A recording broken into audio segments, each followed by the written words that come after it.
Yeah. Action. Action. Action, action. I will make a brief introduction and then we're gonna start with Francisco, live from Portugal. Woohoo! All right. Good.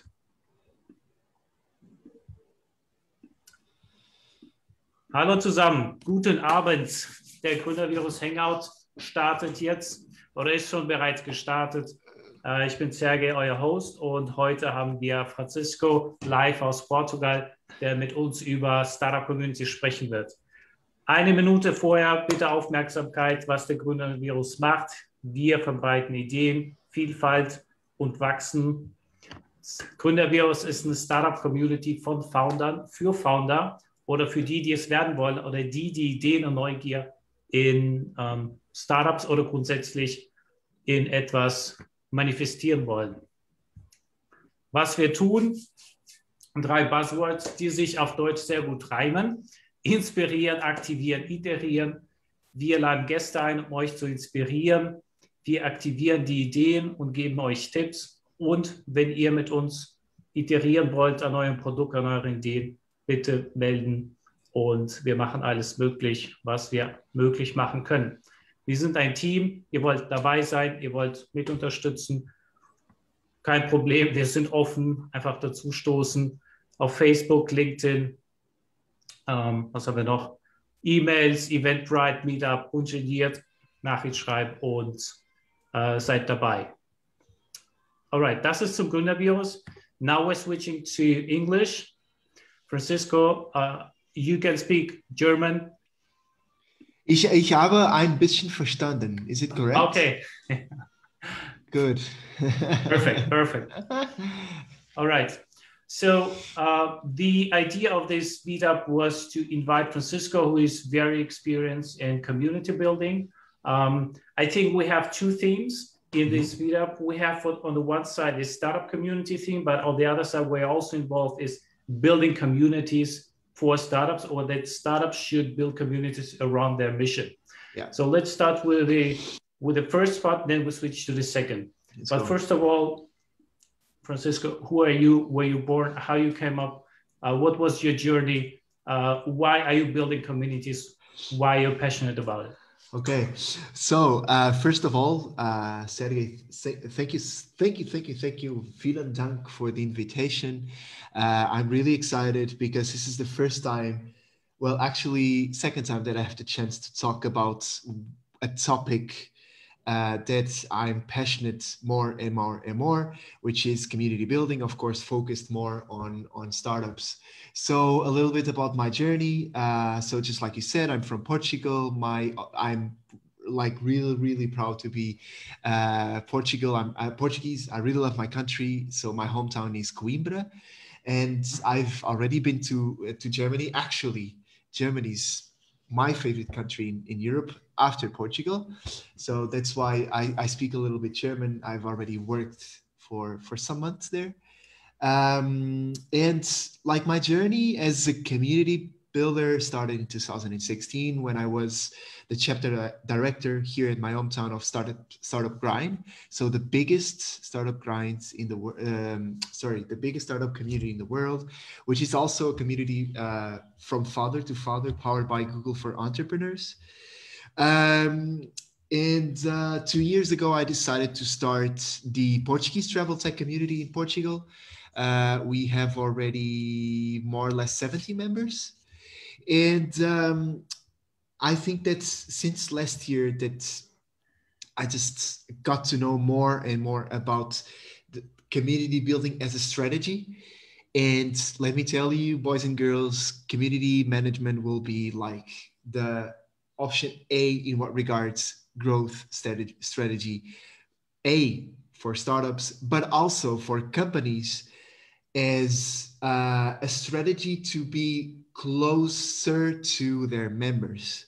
Okay, so since we are founders, well, I might start to talk about some theory, but Serghei, like this is my intro, so yeah.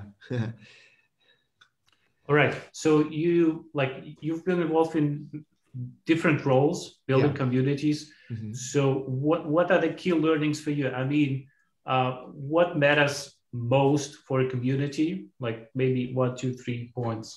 Okay, so first, hey, and I'm sorry, like spoiler alerts, just like Serghei said, making that presentation, some of the words might also be like buzzwords. Okay, so we are talking about like meta words because we will talk about community, and I'm sorry about that. But 2 or 3 words, when we talk about communities, 2 or 3 words that are really, really, really important. So the first one is purpose. Okay, so the reason why, for example, you connect, I don't know, every weekend is because you have a purpose. So there's something that makes you connect. Okay, I joined GründerVirus because of this. This is the purpose. This is why I joined. So purpose is the first one. Second, value. Why you join a community? Why you want to connect? Because you want to take value from this. Okay. And in the end, we are talking about real relationships. Okay, so you get value from this. And in the end, you join the community because you will get value from this. And you join because community will give you value. Okay, so when you join, and if we focus a little bit more on startup communities, and for example, this is something that I learned from Startup Grind. One of their principles is give first, then you get, or you will receive something back. Okay, so my first lessons, especially for startup communities, and let me know that one of the things that made me feel more passionate about community building or community building for startups is that if you go there with a give first mindset, that's like the starting point. That's the starting point of any startup community. Give first. If not, the first thing that you will just put in the community is your ego, and ego kills. Okay. All right. So this give first is kind of the startup grinders, also Brad Feld, right? Who shaped the creation of startup communities. Yes. Do you have examples or experience? I mean, I think it's super important to have this attitude to give first. I mean, giving 1 hour, 2 hours, giving advice, etc. Sharing, not expecting the return.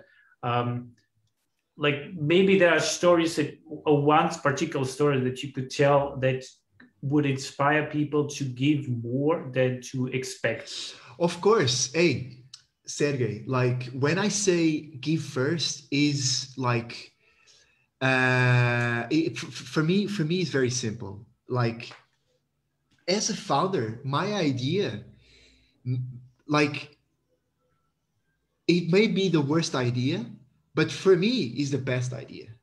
And I will just defend the idea as much as possible. So what I do, I put my ego as like my priority. Like my idea is the best, don't talk bad about that. And when I say give first, is just like Bradfeld says, it's a positive sum game. If I give, if I work, or if my behave is like the model for other community members, they will see that. So let me just find a good example just to clarify what I'm trying to say. So if I want to get and I don't give, how will the others give if I don't give back? This is very simple, guys. Like put your egos aside. If you join a community, it's a positive sum game. It's a real win-win strategy. If you participate in a community, how can you expect to get, like, for example, hey, Serghei, I really need the contact from investor A or investor B. Hey, awesome. Serghei, but you get this contact from my side. But if you know that I'm what we call a lurker, a lerper, a lerper. If I have the lerper behave in a community, will you respond to my requests? Of course not. If I don't give to the community, I'm not a real community member. And to give you a real example about this Portuguese travel tech community, it was very normal in the beginning to have so many requests like, hey, Francisco, I would love you to connect to this, to this, to this.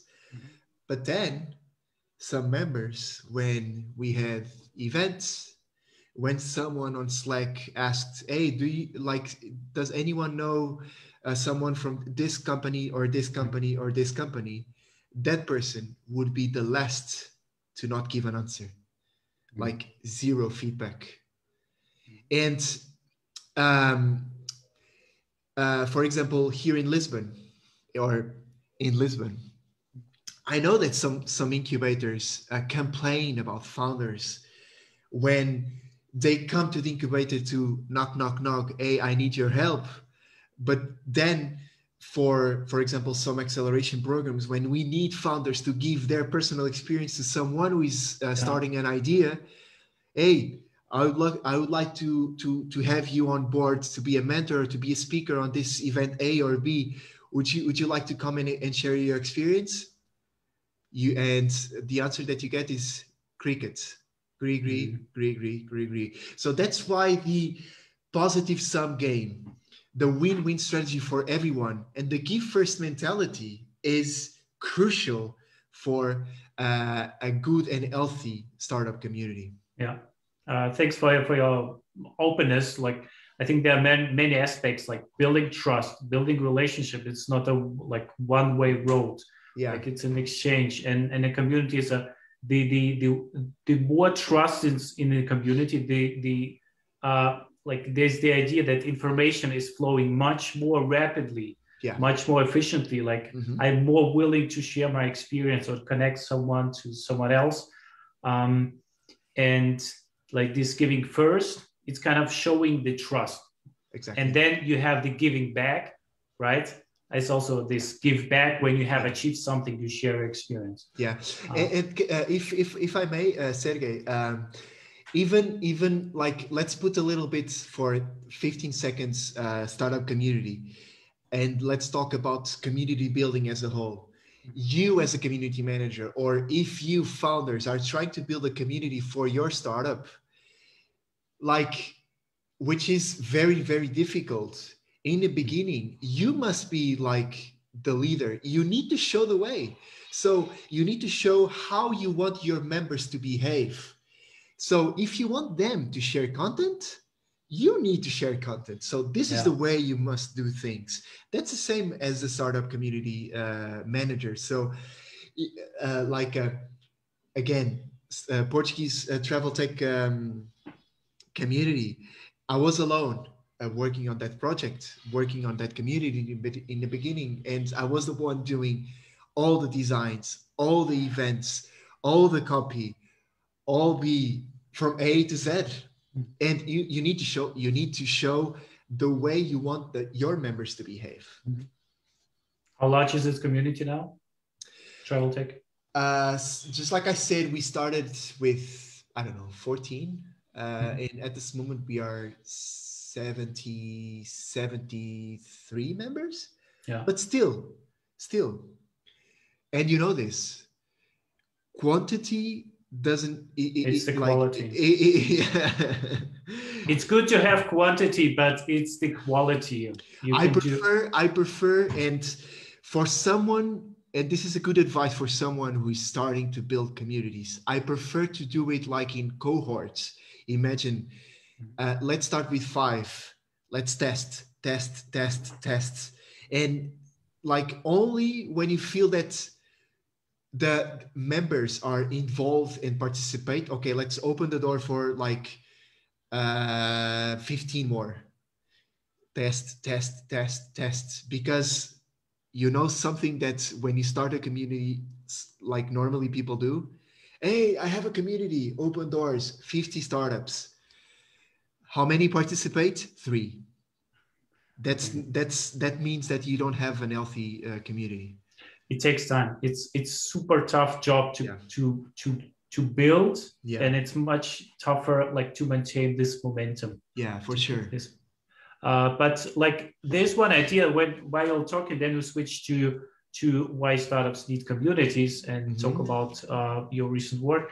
What popped up in my mind is that why it's worth for startup founders to engage in communities, because you learn to build trust, right? And when you have a company, like you have to be trusted person. Like you are a startup, right? This big corporate X, you are a startup, your solutions may be 5 times cheaper, faster, or 10 times. But then they have to make a decision. Do we go with this trusted big corporate with a lot of processes that we can integrate, or do we work with a startup where we see that the founder or the team can be trusted? And by engaging the community, I think you can learn how to create trust, how to engage in relationships, and then you will get this kind of reward when you know how to work with people, right? How to create value together.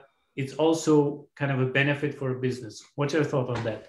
Okay, so I think that's a really interesting question, Serghei. Like, first of all, I think it's important for us to just explain if, well, I don't totally agree with, for example, something that Bradfeld says, that I agree, but I disagree. So Bradfeld says that startup communities must be like founder-led, entrepreneur-led. So entrepreneurs must be like the first rule, entrepreneurs are the leaders. Because on Connect Dots, actually the first post I wrote was like, actually that was the second one. So what's the difference between a startup community and startup ecosystem, which is different? Okay, so if we talk about startup communities, why is it important for startups to participate? One, you as founders, for example, Artem and Dogan and Sylvester may feel this, that it's freaking hard to work in a startup. The journey is hard with lots of ups and downs, really hard. And especially in the beginning, you are alone. So you are a team of 1, 2, 3, 4. And one, being part of a community, participating, being an active member, you have the chance to learn from someone who is passing exactly the same journey as you are. So that's number 1. 2, you have access to a big network because you double your network. So it's your team plus the community plus the connections from your community. So you double your network. But don't forget, just like Serghei said, you need to create trust. Other members need to trust you. Okay, don't be there just to get and you don't give. But from there and together as a community, you will work to create credibility for the ecosystem. Okay. Yeah. Because unfortunately, I don't know about, for example, about this, how you feel about this in Germany, but in Portugal, the work startup, when you approach a startup, when you approach a corporate, a company, when you say, hey, we are a startup, you are a startup. Okay. So you are those guys that work in a garage and are trying to conquer the world. So working as a network, it's, how can you say this? Improves the credibility, not only from your, for your startup, but for the whole network. And you can approach new companies as a network and not only as a startup. Okay. So you will be stronger in a way. Yeah. The approach will be stronger. I can give you an example. There's a consortium, a tourism consortium of 5 startups from tourism that focus on hotels. What they do, instead of approaching, like, for example, I'm startup X and I approach an hotel, there's one guy that serves as a rep of that network of 4 or 5 startups. And they approach a hotel saying, okay, we have this network, and this network offers a product that goes from, imagine, communication from hotels, maintenance from hotels, revenue management system for hotels. So they approach a corporate as a network. Okay. So that's the power. That's like the power of community, working as a community. This is new for me. Thank you for sharing that. Never thought about, like, when you say we are startup X from this community and this community is well known and well connected, it kind of increases the credibility, quality of what you're doing. Yeah, makes a lot of sense. True. And just like you see, I'm super passionate about this. So what's your and then I promise we'll switch. What's your opinion on competition versus community? Because what I learned for our like in our company, I learned that I forced myself to think first that our clients, our investors, our whole, like everything that you deal with, not only your team, everyone is your team, right? Mm-hmm. So kind of thinking more complex, but kind of embracing the whole environment you're operating. So, and this idea of competition kind of, it's more collaboration, co-creation, how to create value, how to provide value. So what's your, but I see there's competition between communities. Mm-hmm. What are your thoughts on that? Again, interesting. You are really good doing questions, man. Congratulations. So yeah, again, I can give you that's a good question, because it's good because I can give you real examples. So again, Portuguese travel tech community. We divided our community in categories. So for example, we have 14, 15 categories. And each category represents, for example, you have one for HR, one for experiences, one for operations, one for AR, virtual reality, one for gastronomy. And of course, for example, experiences, which is the most, the category that have most startups represented, like 14 or 15 startups. That's competition. Like they are all competitors. They are all competitors. But I will talk as an outsider, not as a startup founder, but as a startup community builder. What I try to promote is that don't see each other as competitors. It's difficult, man. Like it's impossible, because again, it's ego versus ego. Okay. In the end, you try to avoid the transactional relationship, because in the end, you as a startup founder, you want to sell. You want your startup to do good, to growth, to sell, to get customers. Okay.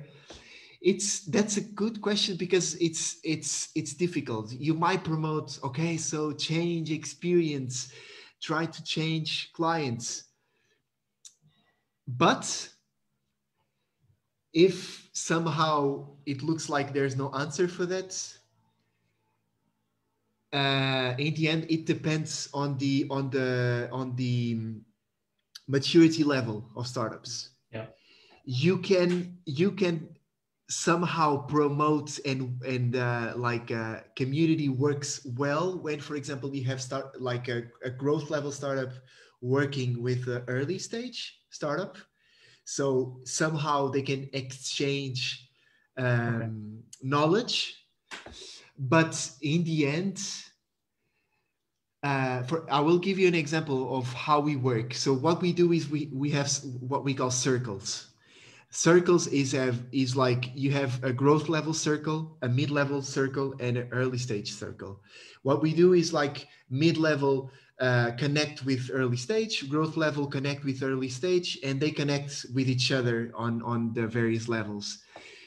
If they are from different categories, the exchange of knowledge is incredible. But if they see that somehow a competitor is there, maybe they just hide a little, like some information. But that's normal, you know, like it's competition. It's competition. So yeah, it depends on the level of startups, of maturity. I think you can overcome, like, I'm closing this topic, overcome competition just by having a better differentiation. All right. Yeah, of course. You can. We can talk here like cliche. It's not about the idea. It's all about the execution. If you put that cliche in practice, of course, if you are my competitor, why I am afraid to share with you, like my experience. I can tell you, like, I did this way. Will you have the capacity to do it just like I did? Maybe yes, maybe not.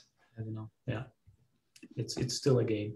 Yeah. All right. So we're switching to your to your newer blog. So I've seen this blog, Connect Dots. Yeah. And the topics that you wrote, like, they're super relevant for ecosystems, for startup ecosystem, for startups. What are communities? And just a more practical question: how many, like, how much time do you need to write one post? Okay, so yeah, that's my new project. So the project that I started this year. Why? Because that's part of my learning journey. So I consider myself a community manager under construction. So why I did that? That's a great attitude. That's a great attitude. So why I did that? So that's a commitment for me to write every week, to do a podcast every 2 weeks, to read articles, to listen podcasts, and then I connect dots. And I just try to do my best sharing content. And this is also a product, because now what I'm doing is that I started to think about, okay, so I will start to write about ecosystems. Then I changed for community building for startups. Now I'm thinking about, okay, why should I share my journey as a community builder? So even that is changing like every week. Okay, so about the time. Well, it depends. I started to say, like, I will do this every week, but I've learned, again, just like I said, quantity doesn't equal quality.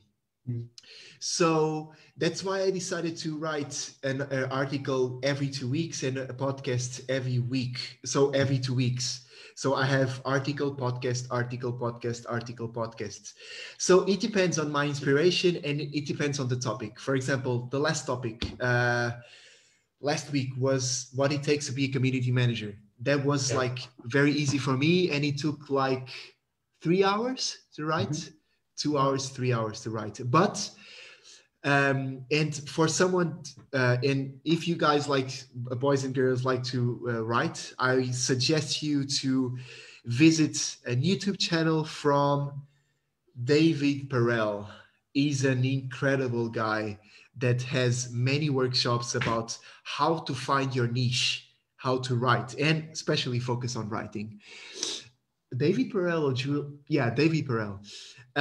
But yeah, 2 to 3 hours to write an article. 2 to 3 hours, yeah. And I stumbled upon this one, and I think that's a great what you captured here. This red diamond that separates no community and community on the top. So maybe you can guide us through, because it summarizes so much about community building. Yeah. So I consider myself an idiot, not because I'm dumb, because I really love to work on ideas. Okay. So why you can imagine, I'm really passionate about running. It's like I'm crazy about running, and I have running as a life hack and something that I used to have ideas. So when I'm running, I'm either listening to podcasts or thinking about ideas. And you cannot imagine that when I had that idea, I was passing in front of a jewelry shop. And I said, like, this makes totally sense. There's a line that divides the bottom parts from the top part of a diamond. And I just had an idea because we have an advertisement here in Portugal that says there's a line that divides one brand from the other. So that inspired myself to write this. And why I use the diamond, or why I use like two pyramids, or why I use a line to separate what's community from what's not a community. It's really difficult to define what's a community. And what most of the people think that's a community is actually a group, and a group, it's not a community. So why a group is not a community? Why I say this? So if imagine that you have an Instagram and you promote yourself as a community. Having an Instagram is not so if you have an Instagram account and you think that you have a community, that's not a community. Why? Because there's no network between your members on Instagram and your brand. Why? Because, like, what's the value you add to your members from an Instagram account? It's almost none. It's you only share content, and your members comment on that specific post. But where's the network? There's no network on that.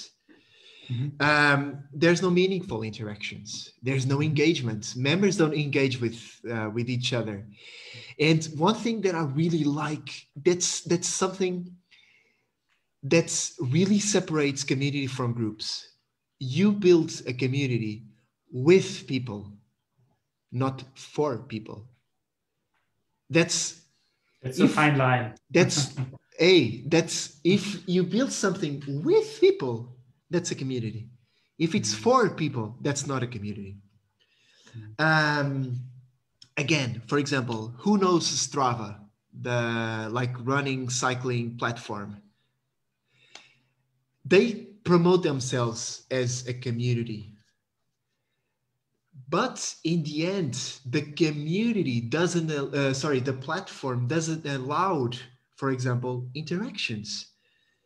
Doesn't allow a really meaningful interaction. Like an authentic relationship. I don't know the other person. Okay? So for you to build a community, and that's the upper part, members must feel connected. You must promote authentic connections. Again, just like I said in the beginning, the first word, why should I join that community? What's the purpose behind? Will I get value? Will the community help me to achieve my personal aspirations? If I get value, of course, I might join. Something that's really difficult to put in practice in a community, vulnerability. Is community a safe space for me to join a Zoom room and share personal experience without being judged? That's a safe space. And again, community is something. It's a place that it's built with people. I can give you some examples if you want from not real startups, like more companies, very famous companies that are community centric. Yeah.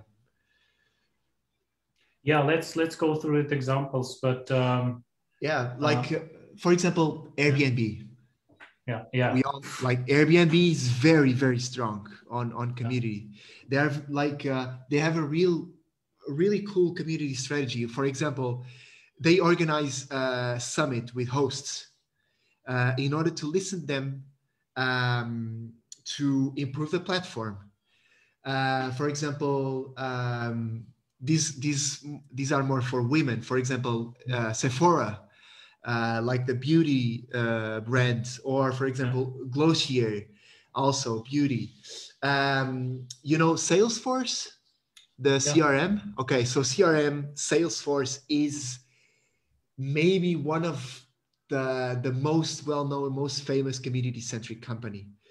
Let me see, HubSpot, Wix, the website, Webflow, Twitch is incredible. Harley Davidson is, it's really powerful in what regards community. So, and we see more and more companies focused on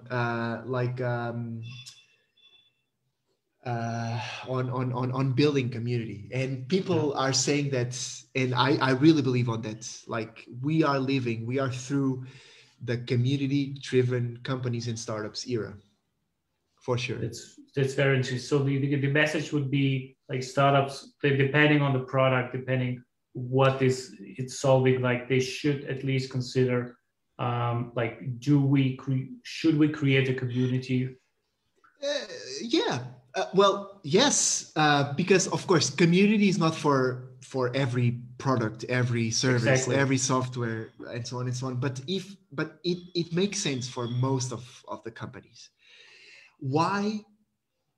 Hey, Serghei and Artem, Richard, Doug, and Sylvester, why should we have only a transactional relationship where we can create like a meaningful connection with our members who can, for example, help us improve our product throughout the whole journey?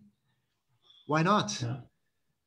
The benefits, and for example, and it's really important to say this, like community is, because there's this idea from in some companies, community is not social media. Okay, so doing community is not the same as social media. Okay, it's totally different. Of course, it involves sharing content on social media, but it's not working on social media. So people say that for you to start building a community, you should start building an audience.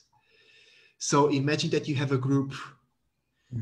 You start to create relationships. You start to give real value to members. Members feel that they are valued. They get value. They start to connect with other members. They start to engage. And from audience, from a group, you have a community. And the ultimate level, ladies and gentlemen, is building a movement. Yeah. Okay. Because with your members, you will have some, like, who doesn't want to have members that promote your product without you asking? Yeah. You know? I think, yeah. I think the most, let's switch to question in a minute. The most intriguing learning for me is how you describe, how you create stuff, how you think about it, that it's a process, like this building connections, like like how you think about stuff, how you operate. It kind of reflects how a community operates. So it's not like I need 1, 2, 3, 4, 5, and then I'm creating community. I need platform X, Y, then I'm creating community. I need content of this, and then I'm creating community. It's how you operate, like you personally, how you operate, how you process information to create value. I think that was, at least for me, a tremendous experience just to observe how you speak about how you operate. And I think that's how communities are created, like in the process, being in the process. True. And imagine, like, when again, and that's why I said that community is not social media.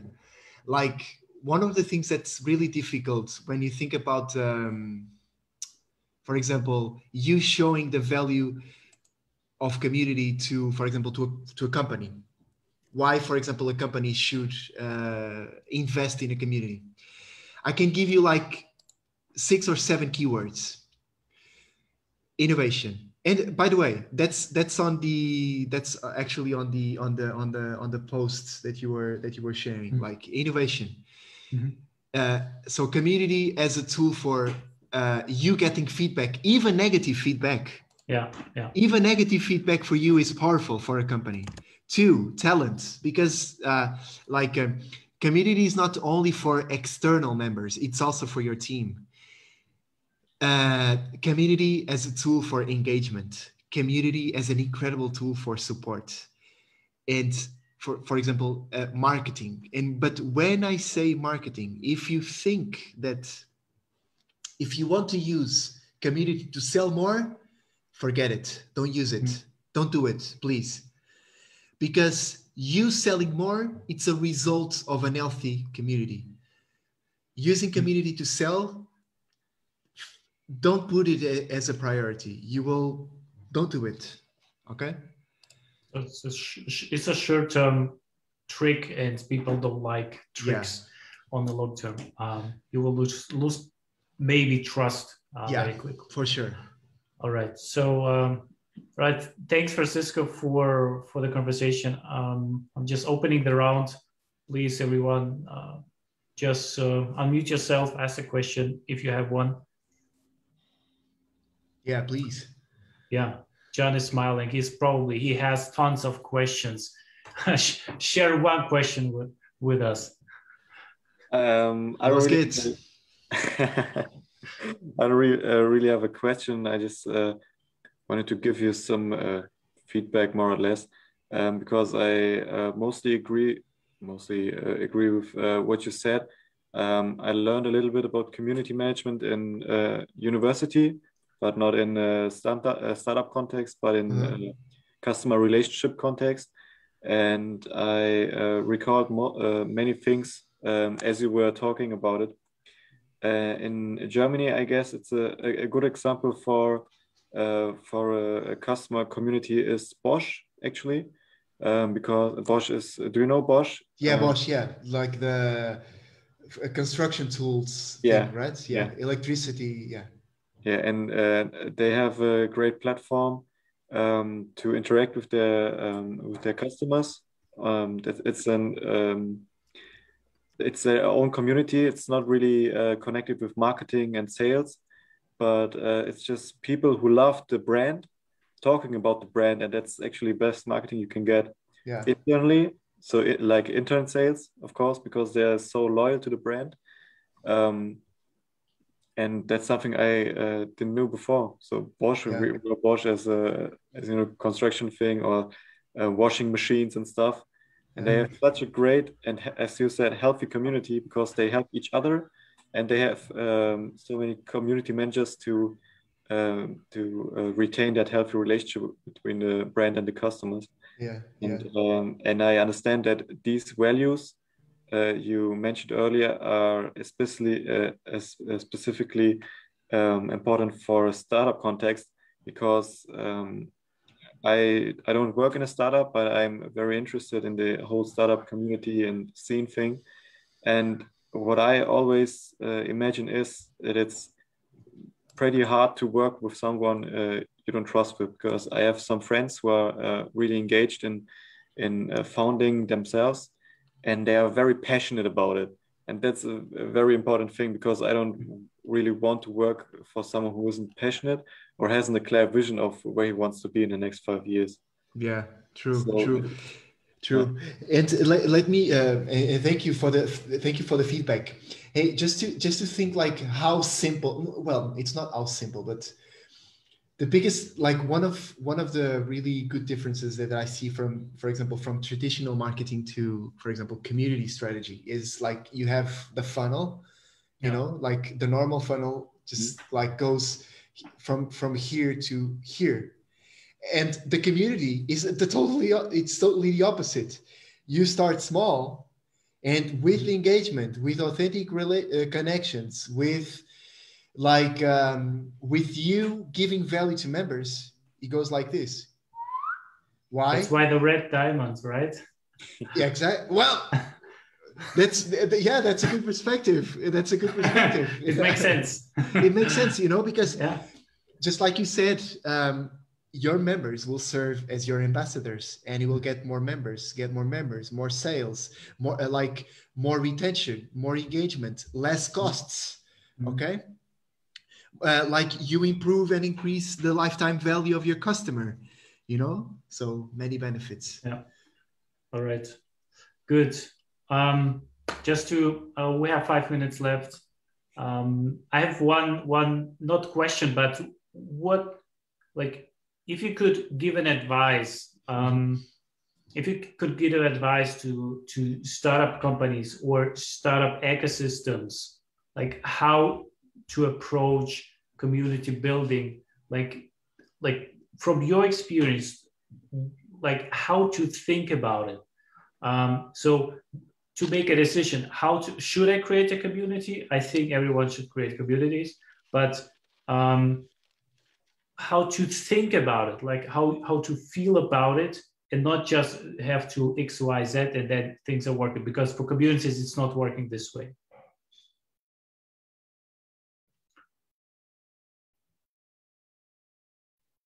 Okay. I'm not asking for recipes. I'm just, of course. How do you personally approach community building?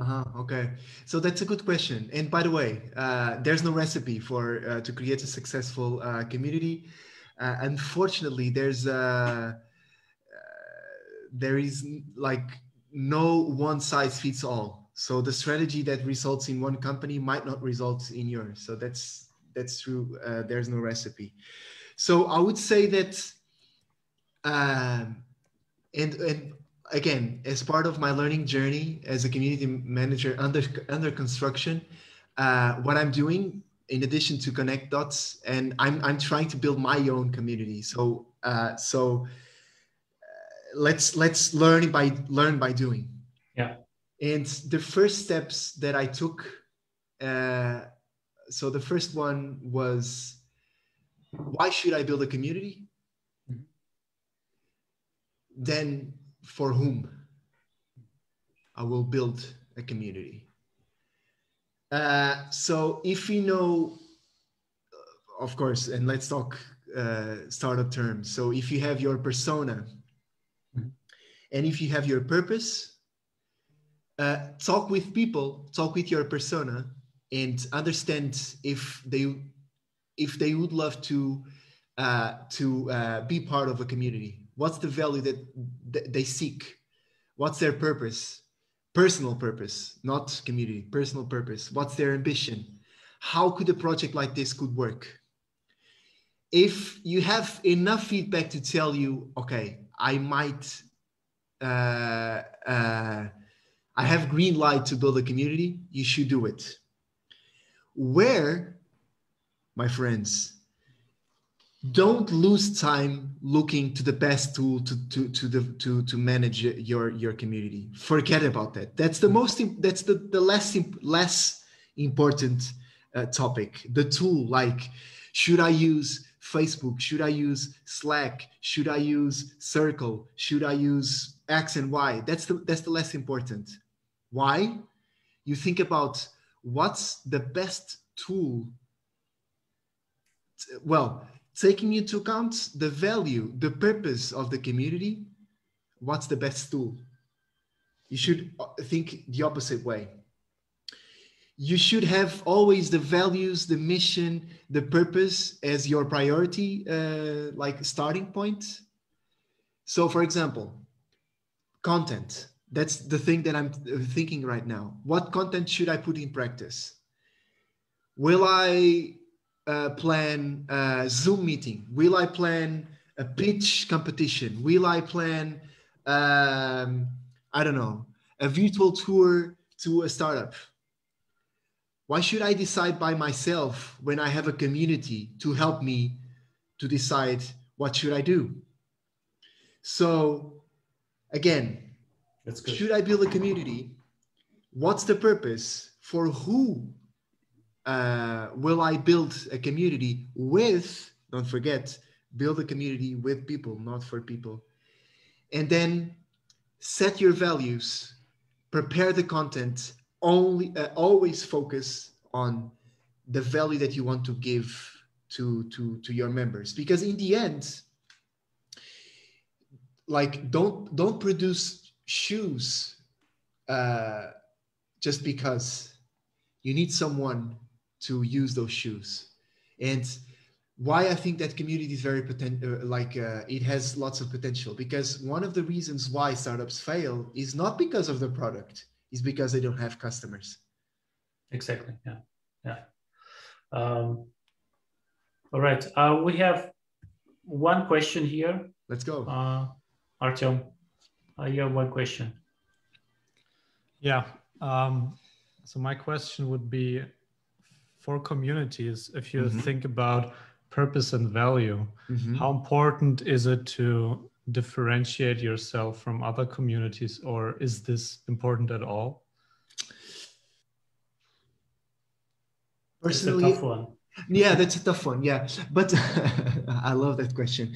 So personally, I don't think that it doesn't matter, Artem. You know why? Because just like startups, just like companies, I think there's space for everyone, you know? And if I don't feel, hey, there's so many right now, there's so many like companies, right now there's so many communities for community managers, you know, like I'm on 3, I think. And I participate in all the communities. So if you don't feel, again, if you don't feel that you belong, you quit. You just leave the community. If you feel that you belong, you stay there. So that's why I really believe that it doesn't matter if you have 30 startup communities for the tourism niche. Okay? That's one side. On the other side, if it makes sense, why don't we work together? In the end, it doesn't matter. Like there's like members for every community. Yeah. The way I love your answer, because the way you answer these tough questions reflects that you don't play a zero-sum game in your mind. Yeah. Yeah. Great. Like, thank you so much. No, yeah, man, we should do this every day. I really love to do this. Thank you, Artem, for the question. Yeah. All right. Francisco, thank you very much. I'm gonna post here the link to your blog. We're gonna share a post tomorrow. Thank you so much for being with us. We have how many cities? We have several cities. We have Germany, Portugal. Thank you so much for sharing. Please stay in touch. And we have your blog, everyone. Feel free to reach out to Francisco, and you never know how we stay connected. Let's connect dots. Exactly.